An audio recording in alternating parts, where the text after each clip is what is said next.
So I'm a medical oncologist who treats patients with advanced thyroid cancer, including people with advanced differentiated iodine refractory thyroid cancer. And until 5, 6 years ago, we actually had almost nothing in our arsenal to treat patients. We tried cytotoxic chemotherapy, but found that these drugs really have very low activity and cause a lot of side effects for the patients. So really there was no benefit to the patients to use these cytotoxic chemotherapy drugs.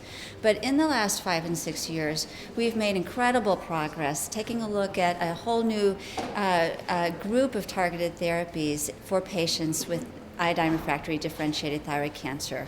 We've done now 2 large randomized phase 3 trials investigating VEGFR or angiogenesis kinase inhibitors for patients with this disease.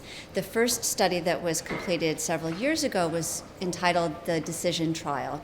This study looked at the drug sorafenib compared to placebo in patients with iodine refractory differentiated thyroid cancer.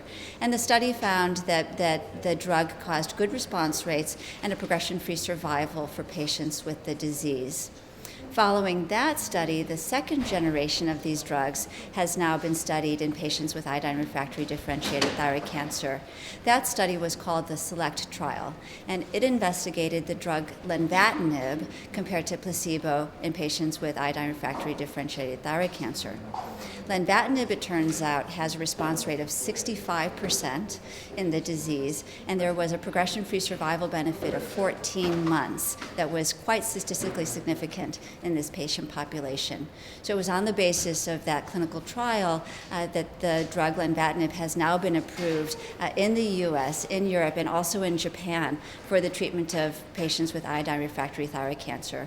And this is really a huge amount of progress in this disease over just a very short period of time. We now have 2 drugs in our arsenal that are effective in treating patients with iodine refractory disease, whereas before we had essentially no drugs at all. So the future is now for people with iodine refractory thyroid cancer, but also it's looking bright. There are a number of mutations that have been identified that are actionable in this disease. So we are just now beginning to study new drugs that target these specific mutations.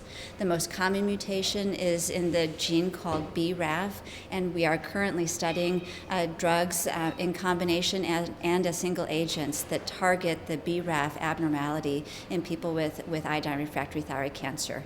Those studies are not yet mature, but I think they hold great promise for patients in the future.